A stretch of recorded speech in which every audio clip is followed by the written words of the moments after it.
Hello student, myself Neeraj Singh and welcome in Scientia Physica Neeraj Singh. तो जैसे कि स्टूडेंट आप इस चैनल में 11th-12th क्लास की फिजिक्स केमिस्ट्री के मैं लेक्चर दे रहा हूँ। तो जो आज का लेक्चर है स्टूडेंट वो क्लास 11 का जो फिजिक्स का लेक्चर है और जो आज का चैप्टर है that is a motion in straight line. और मोशन इन स्ट्रेट लाइन में आज का जो टॉपिक स्टूडेंट वो है टाइम एक्सेलरेशन ग्राफ। देखिए आप लोग जाते हैं ग्राफ आप लोगों के कोर्स में 3 है, एक तो टाइम डिस्प्लेसमेंट जिसे पोजीशन भी बोलते हैं, time velocity and time acceleration. तो आज का जो टॉपिक है that is time acceleration graph जो मैं आप लोगों को पढ़ाने जा रहा हूँ स्टूडेंट। तो इसमें आप ध्यान से देखिएगा स्टूडेंट, देखिए टाइम एक्सेलरेशन ग्राफ में आप देख रहे हैं टाइम नीचे रखा जाता है एक्स एक्सिस में, ये एक्स एक्सिस है and it is your Y axis में एक्सेलरेशन रखा जाता है। इस ग्राफ में क्या होता है कि time it is a independent quantity, इसलिए एक्स एक्सिस में इंडिपेंडेंट क्वांटिटी रखी जाती और acceleration is a dependent quantity, इसलिए वाई एक्सिस में हमको एक्सेलरेशन रखा जाता है। अब आप जैसे स्टूडेंट आप देख रहे हैं जैसे ये ग्राफ बना हुआ है, ठीक है।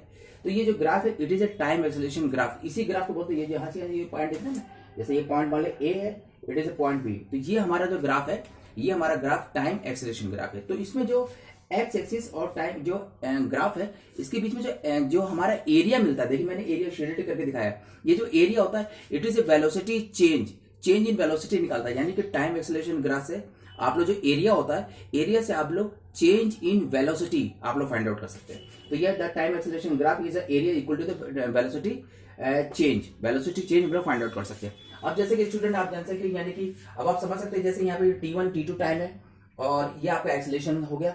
तो जैसे का एरिया जैसे कि रेक्टेंगल डिजाइन का बन रहा है, तो आप समझ गए रेक्टेंगल का एरिया का फॉर्मूला क्या होता है, लेंथ इंटू ब्रेड्थ। तो लेंथ हमारे यहाँ से तो डेल्टा टी हो गया और ब्रेड्थ हमारी होगी ए।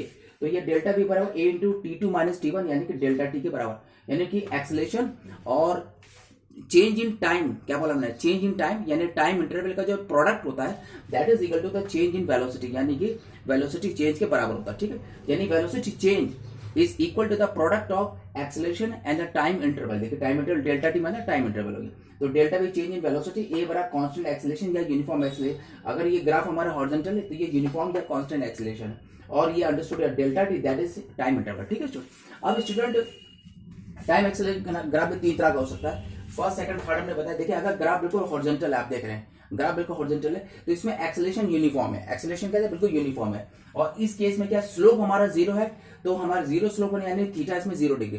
तो ऐसे केस में क्या है एक्सेलरेशन हमारा बिल्कुल यूनिफॉर्म होता है। और ये जो एरिया दिख रहा है बीच में ये हमारा डेल्टा टी, यानी ये हमारे किसके बराबर होगा, डेल्टा वी के बराबर, डेल्टा वी यानी चेंज इन वेलोसिटी बराबर। दूसरा अगर आप देख रहे हैं स्लोप, देखिए पॉजिटिव स्लोप है। अब आप पूछेंगे पॉजिटिव कैसे, क्योंकि स्लोप आप लोगों को मैं पहले बता दूं स्लोप इज टेन थीटा, और टेन थीटा की वैल्यू जब 90 डिग्री से कम होती तो टेन थीटा की जो वैल्यू होती है वो पॉजिटिव होती है।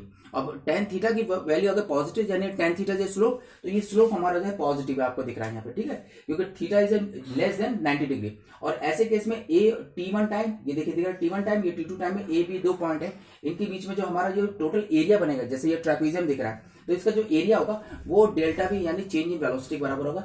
मगर ये ग्राफ स्टूडेंट ये शो कर रहा है क्योंकि इसमें स्लोप बन रहा है तो इसमें एक्सेलरेशन कांस्टेंट नहीं है, एक्सेलरेशन नॉन यूनिफॉर्म एक्सेलरेशन है स्टूडेंट, ध्यान रखिए। लेकिन क्योंकि ये पॉजिटिव स्लोप है तो ये जो नॉन यूनिफॉर्म एक्सेलरेशन ये इंक्रीजिंग ऑर्डर पे, यानी लगातार टाइम के अकॉर्डिंग जो है एक्सेलरेशन इंक्रीज होता चला जा रहा है। तो जब पॉजिटिव स्लोप होता है तो एक्सेलरेशन क्या इंक्रीज होता चला जाता है, लेकिन नॉन यूनिफॉर्म एक्सेलरेशन स्टूडेंट। दूसरा ग्राफ आप देख रहे हैं स्लोप जो है ये नेगेटिव है। अब आप पूछेंगे नेगेटिव स्लोप कैसे, आप देख रहे हैं इसकी स्लोप ये जो ये थीटा डिग्री आप यहाँ जो देख रहे हैं that is more than 90 degree. और आप स्लोप जानते हैं टेन थीटा होता तो टेन थीटा की वैल्यू जब 90 से बड़ी होती है तो टेन थीटा की वैल्यू निगेटिव होने लगती है। तो निगेटिव होता है ये स्लोप हमारा निगेटिव कहलाता है, इसलिए ये निगेटिव क्यों, क्योंकि ये जो एंगल है theta it is A inclination जिसे बोलते हैं it is A more than 90 degree. और टेन थीटा की वैल्यू जब 90 से बड़ी होती तो टेन थीटा की वैल्यू निगेटिव होती है, तो यानी कि स्लोप भी हमारा निगेटिव है। तो ये निगेटिव स्लोप है, इसमें ये शो करेगा टाइम के अकॉर्डिंग एक्सेलरेशन धीरे धीरे डिक्रीज हो रहा है, यानी एक्सेलरेशन कम हो रहा है। यानी कि ये जो acceleration it is a non uniform acceleration है और जिसकी वैल्यू जो है डिक्रीजिंग ऑर्डर पे। तो जब निगेटिव स्लोप होगा तो non uniform acceleration decreasing order पे हो जाएगा, और अगर पॉजिटिव स्लोप होगा तो non uniform acceleration increasing order पे होगा। यहाँ पे एक्सेलरेशन इंक्रीज कर रहा और यहाँ पे एक्सेलरेशन डिक्रीज कर, इन दोनों केस में जो एक्सेलरेशन है वो नॉन यूनिफॉर्म है, इसकी ध्यान रखिएगा नॉन यूनिफॉर्म।